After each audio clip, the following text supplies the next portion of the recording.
I honestly am not really surprised that the release of TubNet was delayed, and I think most people can say the same thing for themselves. From the countless connection issues that plague the server to it overall just not feeling finished yet, it's clear that the TubNet team needed more time, and I'm glad that they delayed the release. Now, they haven't actually announced a new release date for the server yet, so I expect it's probably going to be a while before we see it open to everyone, but with this extra time, we can shift our focus to talking about what the server will be like and what you can expect from TubNet, including things like the games that it'll have, the Bedrock Java crossplay, and what the future has in store for the server. We'll be talking about all of that and more in this video, so if you're interested, let's get started.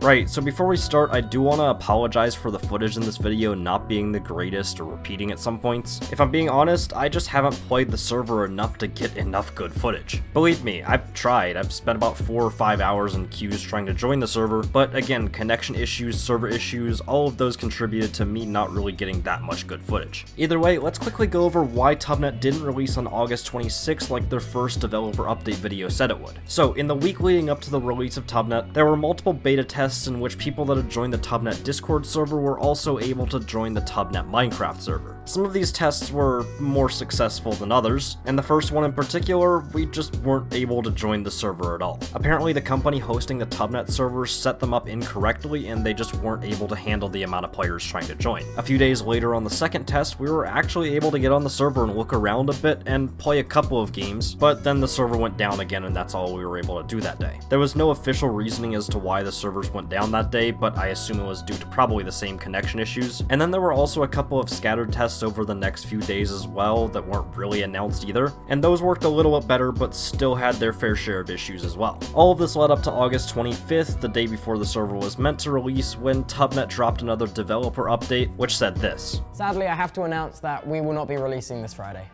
Due to no fault of our own, one of our service providers, Cloudflare, was unable to handle the immense load, which was all of you guys joining the server.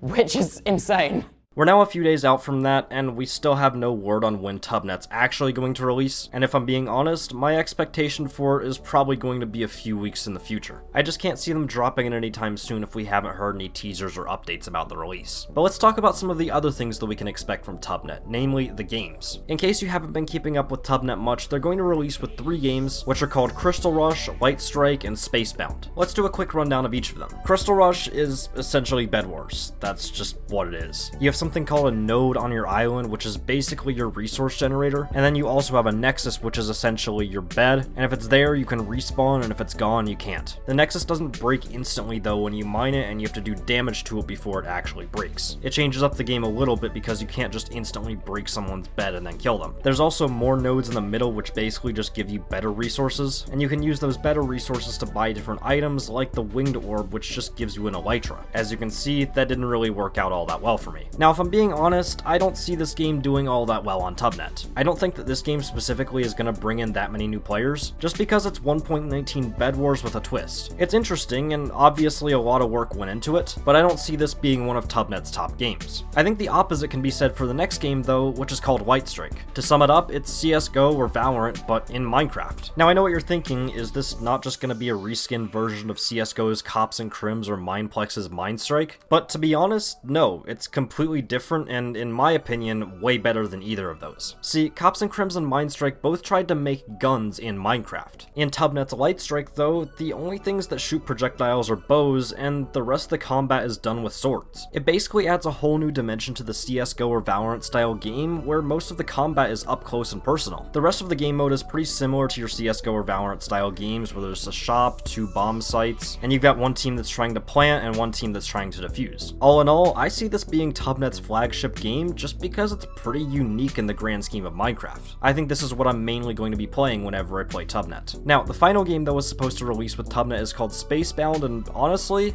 not too much is known about it. I didn't get to try it in the creator beta testing that we got, and it hasn't been released in the public beta tests yet, and so pretty much all we have to go off of is about 45 seconds of gameplay shown in the trailer for the game. From the looks of it, it's going to be a sandbox spaceship building game similar to something like Kerbal Space Program. Basically, you build rockets how you want and then you send them to space. It really doesn't sound like too much on paper, but the fact that it's a sandbox game means that there's going to be a lot of possibilities of what you can do, and there's definitely opportunities for for more content to be added to the game as well to make it more complex and fun. The fact that next to nothing is known about this game means that I can't really give an accurate prediction as to how it'll do on TubNet, but if I had to guess, it'll probably be somewhere in the middle of Light Strike and Crystal Rush. Some hardcore players will be dedicated to it, but mostly it'll just be something you play for fun every once in a while. Now, the question that a lot of people have been asking, and probably the reason why you clicked on this video, how's Bedrock and Java crossplay gonna work? Well, to say the least, it's complicated. First of all, according to the TubNet developer update, Bedrock support most likely won't be released alongside the full release of TubNet. It'll come out at some point soon afterwards. Now, is this Hive soon or actually soon? No one knows, and that's the fun part. They said they're not releasing Bedrock right away to try and make the experience as close to Java as possible, which leads me into my next point, which is the actual crossplay part. In a Discord stage before the first public beta, Tubbo said that there will be 3 separate queues for whether you're playing on Java, Bedrock, or a mixed queue if you're playing with friends that are on a different platform. Basically, solo Bedrock players will only play with other people on Bedrock, vice versa for Java, and you only play cross-platform if you're playing with friends on a different platform. Now, obviously, there are a lot of different mechanics on both platforms, and for those wondering how that'll work in the mixed queue, Tubbo also explained that in the Discord stage.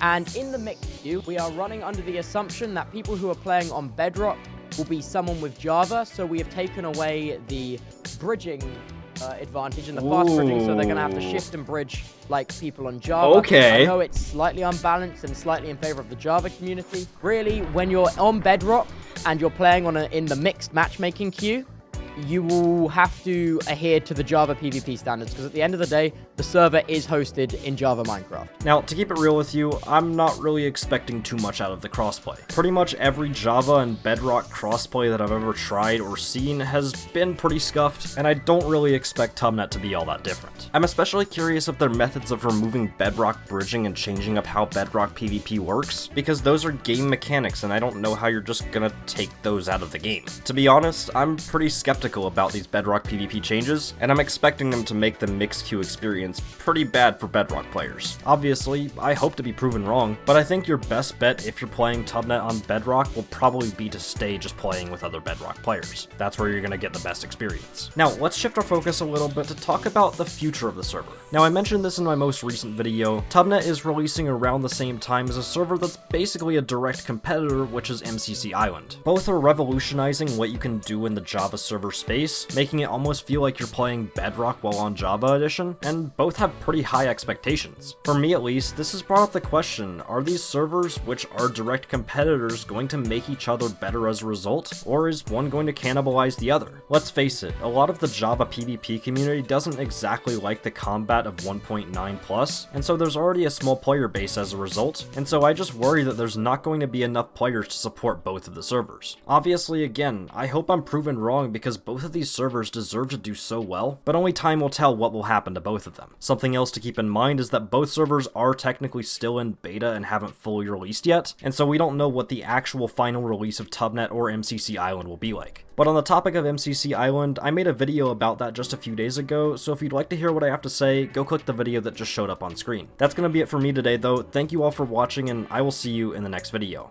Peace out.